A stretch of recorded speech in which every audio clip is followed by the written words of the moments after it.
الحمد لله رب العالمين والصلاة والسلام على أشرف الأنبياء والمرسلين. Donc on poursuit avec les règles résumées du tajwid simplifié. Et Inch'Allah ta'ala, on va terminer cette série avec deux thèmes. Donc on va voir Makharij al-Huruf, d'accord, donc les issues phonétiques des lettres arabes. Et on va voir donc d'où sortent les voyelles, les lettres, etc. Et ensuite, on va voir les arrêts. Où et comment s'arrêter quand on récite le Coran. Est-ce qu'on peut s'arrêter n'importe où, oui ou non? On va le voir, Inch'Allah. Donc, on commence avec Makharij al-Huruf, donc les points d'articulation. Donc ça, c'est un sujet extrêmement important. Et on aurait même pu commencer par cela. Et c'est sur quoi il faut insister, même quand on enseigne, que ce soit la lecture de base de l'arabe, ou bien la lecture de base du Coran, ou bien les règles de tajwid, ou bien l'apprentissage du Coran. Parce que si une personne ne prononce pas bien les lettres, donc il a beau s'efforcer à appliquer les règles de tajwid, ça sert presque à rien. Parce que le fait de ne pas prononcer correctement une lettre peut-être fera changer, ou même fera sûrement changer, je ne dis pas à 100%, mais sûrement changer le sens du mot ou de la phrase. D'accord? Parce que quelquefois, vous savez qu'il y a plusieurs lectures du Coran acceptées et tolérées. Donc, quelquefois, il y a des lettres qui changent, il n'y a pas de souci, à partir du moment où ça fait partie des lectures autorisées. Mais si ça ne fait pas partie des lectures autorisées, eh bien, vous allez voir que le sens change. Et ça peut changer très rapidement. Vous savez que juste une fatha, ça change le sens d'un mot. Ou alors une shadda, ça change le sens d'un mot. Et quelquefois, le même mot veut dire plusieurs choses différentes. Ça dépend du contexte de la phrase. Et la langue arabe est une langue très riche. Un seul mot peut avoir jusqu'à 6, 7 pluriels. Et un seul mot en français, ou alors un seul nom, eh bien, on peut le dire peut-être en langue arabe de 7 ou 8 façons différentes, contrairement à la langue française. D'accord? Donc c'est pour ça qu'il faut faire très attention par rapport à la prononciation correcte des lettres aussi. Je donne un exemple très basique. Le fait de dire illa, mettre une shidda, ça c'est la négation. C'est sauf, si ce n'est. La ilaha illa Allah. D'accord? Il n'y a de divinité, si ce n'est sauf Allah. Ila, c'est quoi? C'est vers. Tu te diriges, adhabu ila al-masjid, je vais vers la mosquée. Donc illa et ila, ça a deux choses complètement différentes. Donc quand il y a une shidda, il faut prononcer la shidda. Quand il n'y a pas de shidda, il ne faut pas prononcer la shidda. Quand il y a une prolongation, il faut prononcer la prolongation. Et quand il n'y en a pas, on ne prononce pas de prolongation, car les prolongations et les shidda peuvent changer carrément le sens du mot. Et quelquefois, on peut dire des choses même très graves. D'accord? Donc ici, faites attention par rapport à cela. Donc déjà, de base, comprendre comment on prononce le ba, le qaf, le ta, le tha, etc. Donc on va voir cela à travers certaines explications. Vous avez le livre et vous avez des images en face de vous. Donc on a Makharijul Huruf al-Arabiyya, les issues phonétiques des lettres arabes. Donc on va voir le point d'articulation de sortie des lettres sont au nombre de 5. Si on prend les points, les plus grands points, si on rentre dans les détails, il y en a plus. Mais les grands points sont au nombre de 5. Donc ici, il y a al-jawf, c'est l'intérieur. Il y a la gorge, al-halq. Il y a al-lisan, la langue. Il y a les lèvres, al-shafatan. Et il y a le canal nasal, al-khayshum. D'accord? Donc il y a al-jawf, l'intérieur. Il y a la gorge. Il y a la langue. D'accord? Le point à partir duquel va sortir la lettre, la langue. Il y a les lèvres. Et il y a le canal nasal. Donc, ici, tous ces éléments-là vont nous permettre de sortir correctement la lettre. Et si on ne sait pas quel est le point de sortie ou d'articulation de la lettre, comment voulez-vous qu'on sorte correctement la lettre? Donc, quand tu prononceras un ba, tu sauras quel est le point de sortie du ba. Le kha, d'où il vient le kha. D'accord? Le lam, d'où il vient le lam. Première chose, awalan al-jawf. Donc, l'intérieur. Donc, d'où sortent 3 voyelles longues. il y a le ya, il y a le waw et il y a le alif. A, wa, ya, d'accord? Ça, c'est de l'intérieur. OK? Donc, ici, ces lettres-là, on n'a plus qu'à laisser, entre guillemets, le son sortir librement. A, ya, waw. En général, il n'y a pas du tout de difficulté. D'accord? Donc, ça, c'est concernant le ya, le waw et le alif qui sortent de l'intérieur. A, wa, ya. Pas de difficulté? C'est simple cela. Ya, you, yi, wa, wu, wi, a, ou, i. Nous avons le deuxième point, la gorge. Al-halq. Donc la gorge. Donc ici est à l'origine de 3 sorties. Il y a le rain et le ha. On a le ain et le ha. Et on a la hamza. D'accord? Et le kha. La hamza et le kha. Donc on a le ain. Afwan, je reprends. On a le ain, parce que là je regardais la phonétique, et voilà la catastrophe de la phonétique. On a le rain et le kha. On a le ain et le ha. Et on a la hamza et le ha. Donc vous allez voir ici, à travers les photos, vous regardez les images, on va prendre d'abord le al-ghain ou al-kha. Al-ghain ou al-kha. Donc là, on est ici dans la gorge. Et vous voyez d'où vient al-ghain. D'accord? C'est adna al-halq. Ok? Adna al-halq. Le point le plus proche de la langue. Vous voyez? Il n'est pas en bas. Le point le plus proche de la langue. On est dans la gorge, mais on est dans le point le plus proche de la langue. Et c'est le même endroit d'où sort le kha. D'accord? Donc on a kha et rain. Si ce n'est que le kha, on va l'écraser. Et le rain, il va être moins écrasé. Mais c'est du même endroit que sort le rain et le kha ou pas? Il sort du même endroit? D'accord. Donc ici, c'est d'où? Adna al-halq. Le point le plus proche de la langue. Il est là, en haut de la gorge si on veut.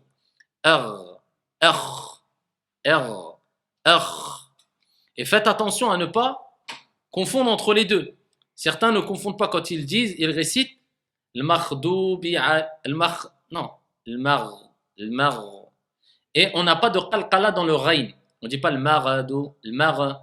Oui, le mar. Non, le mar faux. Le mar. Stop. Et le kha, pas de difficulté. Kha, khou, khi. Prononcez, dites. Kha, khou, khi. Dis. Non, kha, khou, khi.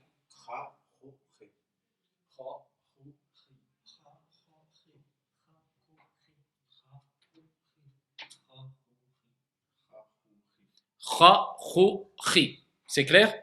Maintenant, le même endroit, je sais que c'est du même endroit que sort le rain, mais par contre, attention, je l'écrase un peu, ça me donne le kha. Tout le sens change. Faites attention. Le rain, c'est pas le kha. Ok? Ra, rou, ri.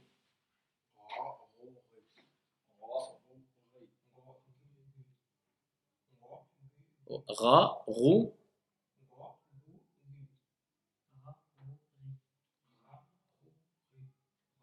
Attention, un peu moins. C'était proche du kha. Ra, rou, ri.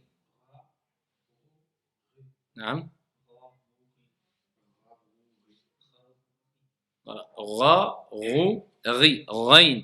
D'accord? Et pareil, n'oubliez pas, il n'y a pas de qalqa là-dessus. Hein. Le mardou.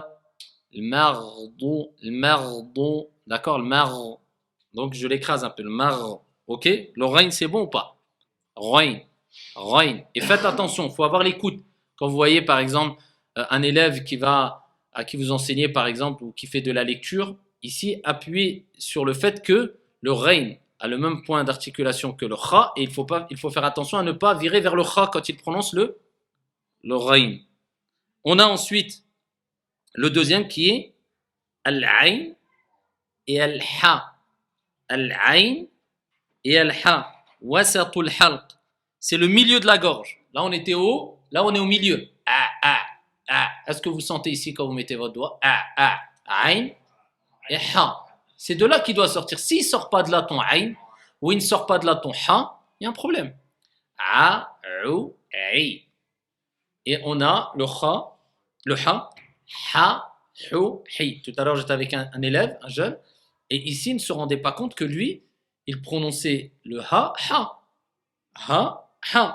Alors que le ha, est-ce qu'il a le même point d'articulation si on rentre dans les détails? Non. Oui, c'est la gorge, mais dans les détails, non. Vous voyez? Et lui, il n'arrivait pas tellement qu'il a prononcé le ha. Donc pour lui, il dit ha et ha. Presque, c'est quasiment un ha. Attention, le ha, il a son point d'articulation, comme le ain. D'accord? Ha, hu, hi. Allez-y. Attention. Ha, hu, hi. Vas-y.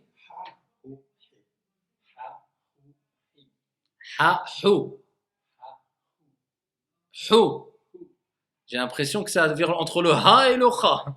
Ouais?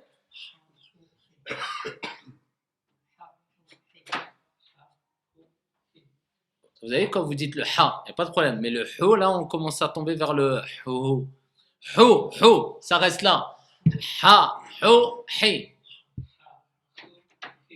Ha, hu, hi.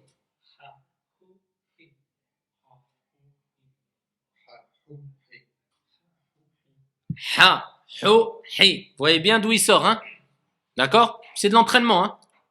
Surtout si vous n'avez pas l'habitude de parler arabe ou ne serait-ce que Darija, le dialecte marocain, algérien, tunisien, ça va être plus difficile, c'est sûr. D'accord? Nous, on va l'avoir d'office, on va dire, à partir du moment où tu parles le marocain, algérien, tunisien, maghreb. Si vous êtes converti ou vous venez des pays de certains pays d'Afrique, c'est sûr, ça dépend de votre dialecte. C'est pour ça que vous allez voir des Turcs, le ou, ils vont dire u. D'accord? C'est par rapport à leur dialecte. Eux, le ou, ils le prononcent u. Donc c'est difficile, ils font au mieux. Fattaqullah mastata'tu. Pareil, des pays africains, ils vont avoir énormément de mal à prononcer certaines lettres. Ici, ils font au mieux. On va pas leur imposer ici, voilà. Ils font au mieux, mais c'est de l'exercice. Ok? Donc, ha, hu, hi. On reviendra rapidement sur cela. Hein. Et on a enfin, ici, ce qu'on appelle aqsal halq, c'est-à-dire aqsal halq, c'est l'extrémité de la gorge. D'accord? Tout en bas, si on veut. C'est les zones des cordes, la zone des cordes vocales. Ok? Et comment on va prononcer? Il faut que le son sorte d'ici. D'accord? Donc, on va bloquer tout en bas. A, O, I.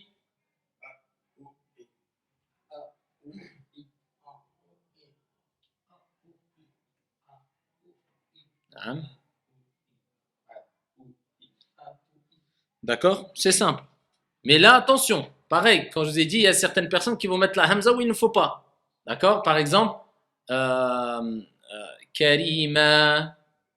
D'accord? Si on s'arrête là, Karima. On avait dit at-tanwin. Mais si on s'arrête, on va dire Kariman ou Karima. Karima. Certains vont dire Karima. J'ai mis la hamza ou pas? Karima. C'est faux.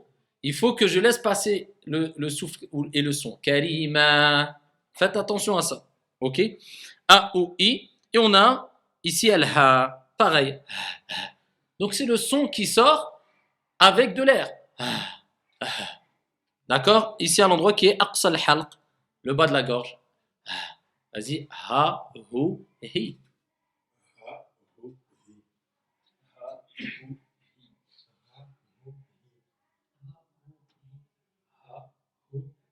Tu vois? Ça ressemble au Ha. Tu appuies un peu trop. Ha, Hu, Hi. C'est mieux, sauf le dernier Hi. Tu vois? Tu vois qu'il faut comprendre d'où ça sort et comment ça doit sortir. Là, je veux différencier.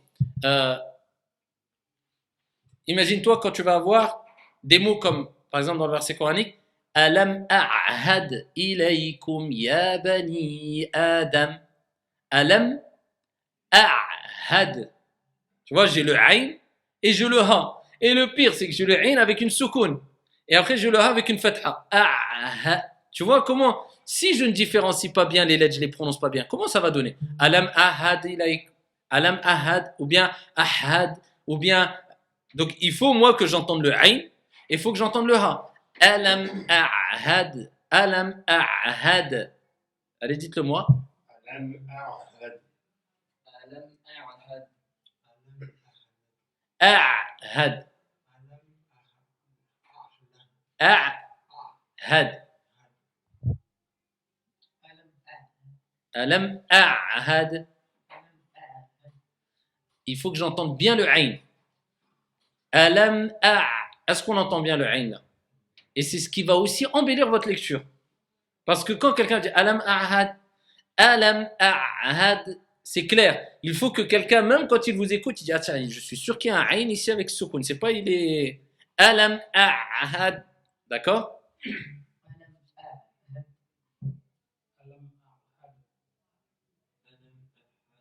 Ah, t'as dit ahad. Ouais, ahad.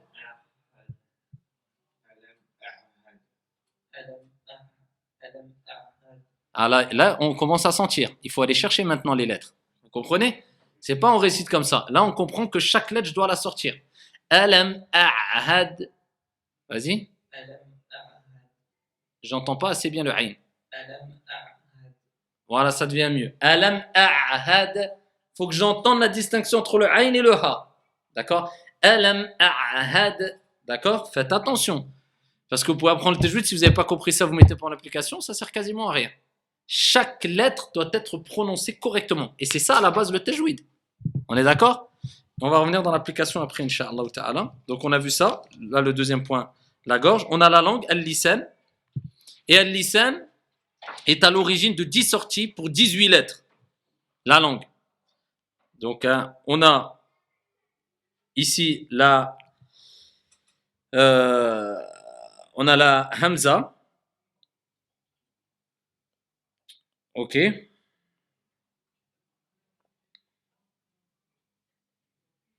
Et le ha. La hamza et le ha. Donc, l'extrémité de la gorge par la superposition des cordes vocales par le hamza et par leur ouverture pour le ha. D'accord? Et on a le qaf. On a le qaf. Et le qaf, l'extrémité de la langue, avec ce qui est à son opposé du palais et d'où sort le qaf. Vous voyez les photos?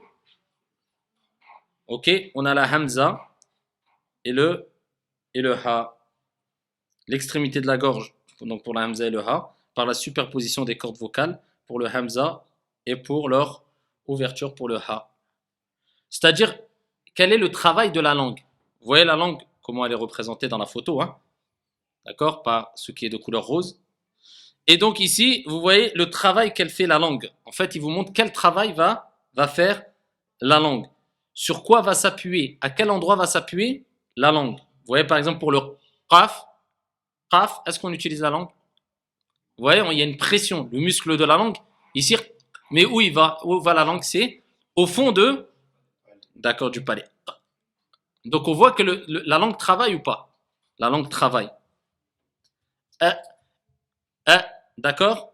Ha. Donc on voit qu'il y a la langue qui va ici agir aussi afin de laisser sortir certaines lettres. Donc le qaf, vous voyez d'où il sort le qaf. Faites attention à ne pas confondre avec le kaf. Pas confondre avec le kaf. Donc le qaf, on le sent. Qa, qa, qa, eqa, qa, qu, qi, et pas ka, ku, ki. Donc qaf, vas-y.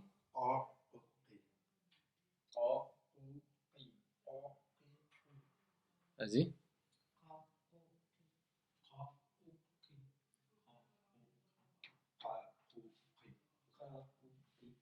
Qaqouqi. On est d'accord? Donc, ici, le qaf doit sortir clairement de cet endroit-là. On a le milieu de la langue avec ce qui est à son opposé du milieu du palais, d'où sortent le ya, le shin et le jim. Donc, ya, vous voyez là les photos, ya, vous voyez le travail de la langue, ya. Comme dans la photo, on sent le travail de notre langue, i. D'accord? Ya. On a le shin, ça c'est des lettres très simples, hein? Shin, d'accord? Parce que ces lettres-là, tout simplement, on les connaît aussi, même en langue française. Shin. Et on a le jim, pas le jim, le jim. Vous voyez, la langue dans la photo, elle fait une certaine, elle apporte une certaine pression, si on veut, sur le palais. Edj. Vous voyez, jajuji. Jajuji, pas jajouji. Jajuji. Ok. On a ensuite les bords de la langue. Et là, on a la lettre qui est simple, qui est le lem. Lem. Le point le plus proche de la surface de la langue jusqu'à son extrémité avec ce qui est à son opposé du haut du palais d'où sort lem. Vous voyez? Au bout du palais. Lem. La, lou, li. Vous voyez d'où sort le lem? Ok. Ensuite, on a la fameuse lettre Dad. D'accord? Et Dad, ici, il est dit que c'est la lettre la plus difficile à sortir. D'accord? Certaines expressions disent que la langue arabe, c'est le Dad. Le Da de Dalin. Vous voyez ici le travail de la langue. La langue, ici, ils mettent l'un des deux côtés de la langue ou les deux. Soit l'un des deux côtés de la langue ou les deux. Et pas l'extrémité de la langue, hein, les côtés de la langue. Ou les deux, ensemble, avec ce qui est à leur opposé des incisives supérieures d'où sort le Dad. Donc, on a ici le palais du haut, les dents sur les côtés du haut. Eh bien, la langue, c'est soit un côté ou les deux côtés, pas l'extrémité, qui vont appuyer sur les côtés des dents du haut. Bon. Donc, le devant de la langue ne travaille pas normalement, est relâché. Parce que si j'appuie avec le devant de la langue, l'extrémité de la langue, sur le palais du haut, je vais sortir le del. Vous voyez le del d'où il sort? De. L'extrémité de la langue. Là, c'est pas l'extrémité de la langue, c'est les côtés de la langue. Bon. Et ici, c'est une lettre emphatique. Bo, di. Vous voyez même le di, comment c'est difficile? C'est pas le di, c'est le di. Vous voyez la différence? Di. Bo, di. Il faut que ça soit rempli, emphasé. Et il faut que j'entende bien le bo, pas le de. C'est pour différencier aussi entre le del et le bo. Je vais pas dire wala dalin. Beaucoup disent wala dalin. Mais si tu regardes d'où est sortie la lettre, c'est l'extrémité de la langue. Donc il nous a sorti un coup en fait. Un del. Wala da. Même s'il veut l'emphaser un peu. Wala da. Wala da. On voit la différence? Wala da. Wala da. D'accord? Da. Il n'y a pas besoin de faire de travailler beaucoup la bouche. Simplement, on sait que c'est les extrémités, les côtés de la langue et on sort une lettre qui est emphasée.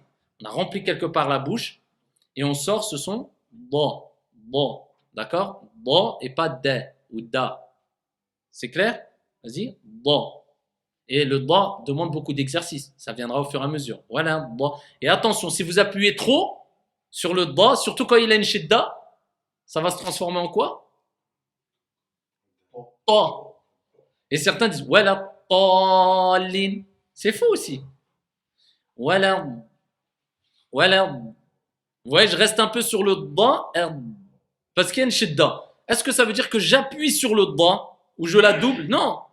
Ou j'appuie sur le da jusqu'à ce que ça devienne un ta. Non. Mais par contre, je vais appuyer dessus. Voilà. Ça y est. Voilà. Bon, je vais rester un peu plus dessus. C'est la shidda. Mais ça ne veut pas dire j'appuie jusqu'à ce que je sorte un ta. D'accord? Donc, voilà. Bon, d'accord? Voilà. Je reste un peu sur le da. Da, do, di.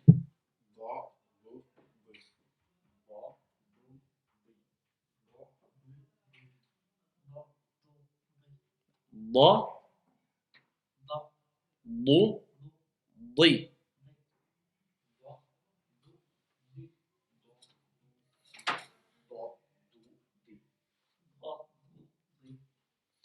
Après, c'est avec le travail, Inch'Allah. Vous avez compris la règle du Da, Du et Di.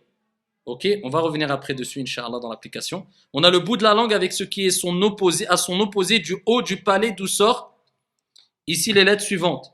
Le Ra, Mufakhama, Ra, Muraqqaqa et le Nun.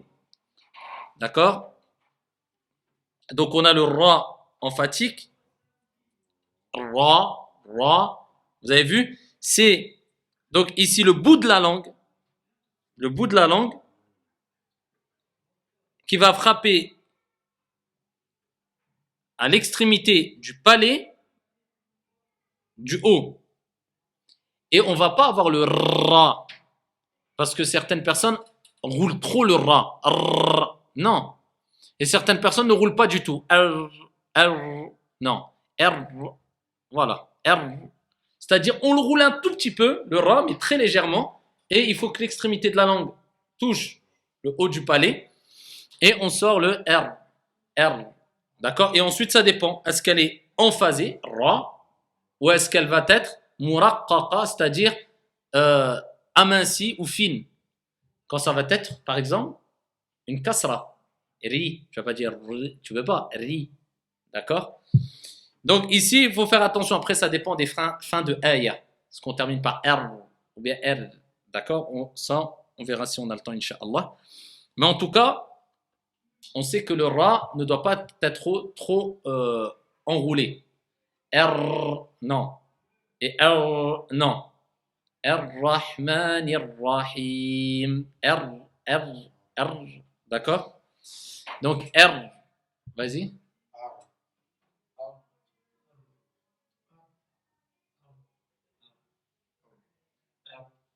Voilà. Donc faites attention à pas trop l'enrouler. D'accord? Non. On a le Noun.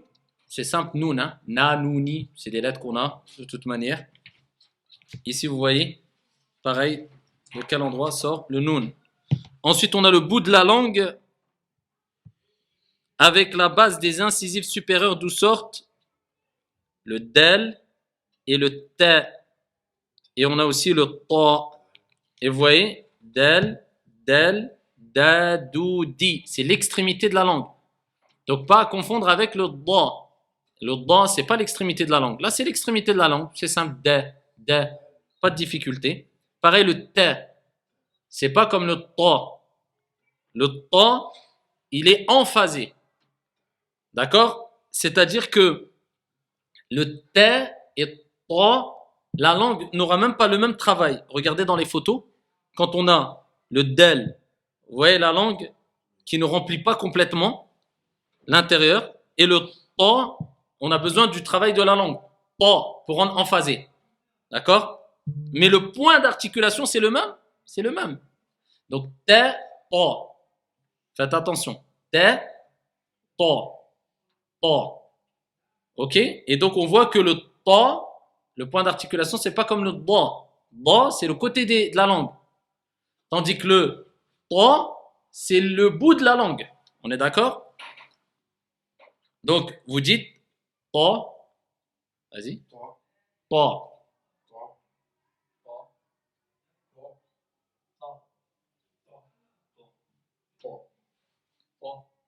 D'accord? On passe ensuite au sin et au zay. As-sin et au zay. Sin et zay. Regardez la photo. Vous voyez d'où est le point d'articulation? Bout de la langue avec ce qui est au-dessus des incisives inférieures. Donc, vous voyez, la langue, elle va se mettre au niveau des incisives inférieures. Et pas z, et pas th. Sa, sou, si, et zay, za, zou, zi. Est-ce que la langue, elle sort? Non. Donc, ceux qui zozotent, ils auront un problème. D'accord? Souvent avec les lettres comme le sin, comme le zay, comme le fa. D'accord? Il faut vraiment que la langue, elle reste où? À l'intérieur. Sa, sou, si, za, zou, zi. Ensuite, on a le sad. Le point d'articulation est le même que le sin. Simplement, c'est comme un peu pour le ta. La langue, elle va travailler, elle va remplir la bouche. Sa, sa, sa, sa, sou, si. Vous voyez la différence entre ça. Pourtant, les points d'articulation sont les mêmes. Sa, sou, si. La langue est au même endroit. Mais là, sa, sou, si. Sa. D'accord? Ihdina sir, si. C'est pas ihdina sirata, sira. Non, c'est faux. Là, j'ai mis un signe. Vous imaginez quelqu'un qui récite et qui dit ihdina sira. Il a changé une lettre du Coran. Donc, il a dit ihdina sirata. Il n'a pas dit ihdina.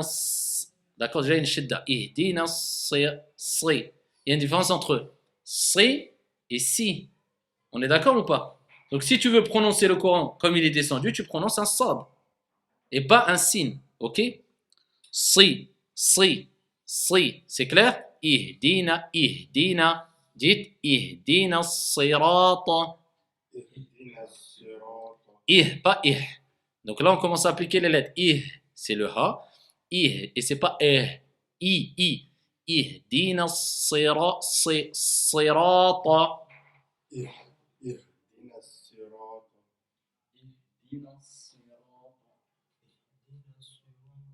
Il n'y a pas besoin de faire sirat, bouger trop la bouche. Ihdina si. C'est pas les lèvres.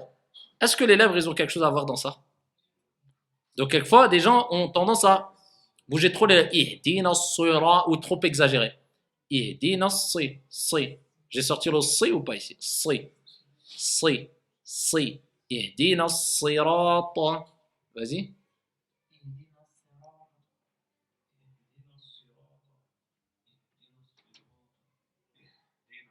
Pas trop. Non. Ihdina. Ihdina sirata. Est-ce que sur le sad, il y a une shidda ou pas? Ihdina sirata. Allez, il y a une shidda? Non? Vous récitez le Fatiha tous les jours. Non? Donc, un convaincu, deux entre les deux, le reste, Allahu a'lam. Il y a un problème. Et donc, ça veut dire que, regardez, tant que vous ne voyez pas les lettres dans votre tête quand vous récitez le Coran, il y a un problème. Comment voulez-vous, ici, prononcer correctement, tu ne vois pas la lettre dans ta tête? Tu sais, vous avez un doute s'il y a une shidda ou pas? Si tu prends surat al-Fatiha. Ihdinas. Ouais, alif wal-lam. Ihdinas. D'accord? Il y a une shidda. Donc, si quelqu'un dit Ihdinas sirata, il y a une erreur ou pas? Juste ça, c'est une erreur. Alors, il n'y a pas besoin de connaître les règles de tajwid dans les... Il faut savoir lire, simplement prendre conscience qu'il y a une shidda ici, c'est tout. Donc, c'est pour ça que le visuel est important, même quand vous lisez ou vous apprenez le Coran par cœur. Vous l'apprenez ici, parce que si vous rajoutez le sens de la vue, ça photographie quelque part. Et il faut apprendre à voir les versets dans votre tête, être convaincu. Parce que quand tu es convaincu de la lettre que tu prononces, tu es plus à l'aise. Quand tu n'es pas convaincu, tu es un peu... Il faut que tu sois convaincu. Je sais que c'est telle lettre que je prononce. Alam, a'ahad. Je sais que c'est un ayn, je sais que c'est un ha. Je suis convaincu. Ah, maintenant, c'est l'application. D'accord? Donc là, peut-être la plupart d'entre vous ne savaient pas qu'il y avait une shidda sur le sad. C'est un problème pour surat al-Fatiha. D'accord? Faites attention.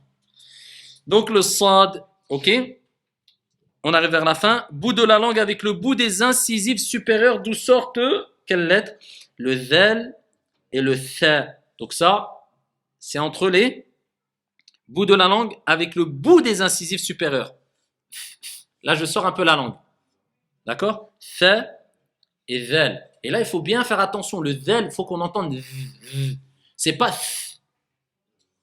C'est délicat. Quelques personnes, quelquefois, ils vont appuyer trop. Ça donne le tha. D'accord? Et là, on a le tha et on a le zel. Est-ce qu'ils sortent du même endroit? C'est dangereux. C'est délicat. Parce qu'il suffit que j'appuie un peu sur le zel et ça me donne le tha. D'accord? A'udhu bil. A'udhu. C'est un zel. Je ne vais pas dire a'udhu. Je ne vais pas dire a'udhu. Combien disent a'udhu billah? A'udhu billah. C'est quoi a'udhu billah? C'est un del? Est-ce que c'est demandé de prononcer a'udhu ou a'udhu? C'est un zel, c'est pas un del. Combien disent a'udhu billah? Vous voyez la différence entre a'udhu et a'udhu? C'est le zel. Moi, je veux entendre le zel. Adh, adh. Et je peux entendre le tha. Le tha, j'appuie. C'est clair. A'udhu billah, a'udhu billah, a'udhu billah. Vous entendez le zal? Faites attention. Ok? Et on a le ta. Le ta. Donc, c'est ce qu'on avait. Ah non, afwan. Je suis parti où? Afwan. Le dha. Et on a le dha. Donc, le dha, le point d'articulation, et même simplement, on parle maintenant du travail de la langue à l'intérieur. Vous avez vu? Encore, on l'emphase. Dha, dha, dha. D'accord? C'est pas dha. Vous voyez comment c'est délicat? Vous voyez pourquoi les gens s'embrouillent? Parce que les points d'articulation, d'où sort à la base, c'est la langue, elle est dans le même endroit. Donc maintenant, c'est comment tu vas sortir le son. Et pour sortir le son qui va se différencier du dhal au dha, eh bien, le travail de la langue à l'intérieur maintenant. C'est pas l'extrémité de la langue. Vous comprenez bien? Dha, dha, dha. On entend dha et dha. Il y a une différence. Dha.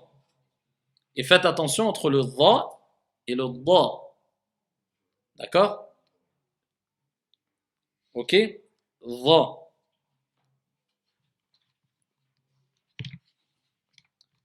Ensuite, on a les lèvres, d'où sortent les trois voyelles longues. Waouh, c'est simple. Wa, wa. Là, vous pouvez me dire, je fais intervenir mes lèvres. Wa, wa. Là, les lèvres bougent. Mais pour les autres, le ra. Qui t'a dit de bouger les lettres? Ra, ra, ra. Il n'y a pas besoin de bouger les lèvres. Vous avez compris ou pas? Mais là, est-ce que j'ai besoin des lèvres? Pour quelles lettres j'ai besoin des lèvres? C'est pour les lettres que je vais citer là maintenant. Là, à part ces lettres-là, pourquoi tu me bouges tes lèvres? Ou alors certains sont trop comme ça.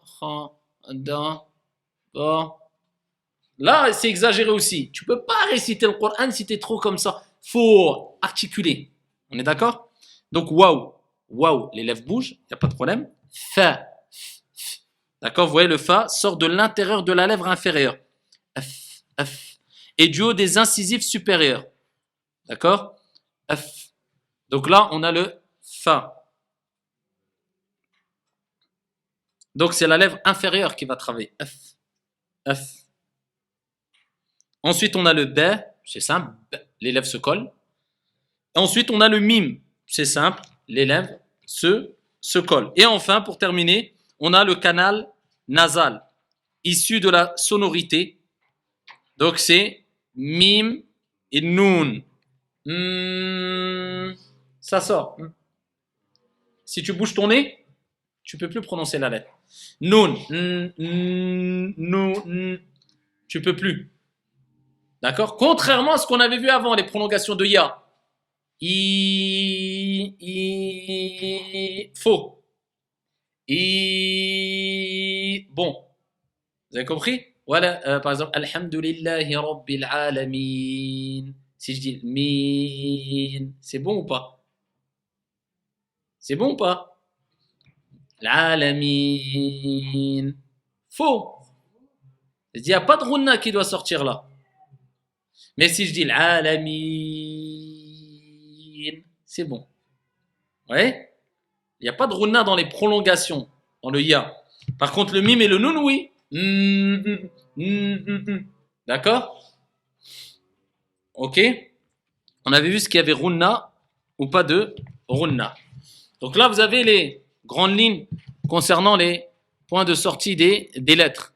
Maintenant, c'est dans l'application, on va dire, et dans l'exercice. Maintenant, juste avant de rentrer dans un cours d'application, comme on le fera, Inch'Allah ta'ala, rapidement, je vais vous citer les arrêts, et on terminera avec cela. À moins que vous voulez qu'on arrête là, peut-être. D'accord? On peut terminer, on doit terminer ce chapitre-là, si on veut, de façon très résumée, en 2-3 minutes, concernant les arrêts. Alors, vous savez que dans le Coran, on ne peut s'arrêter n'importe où.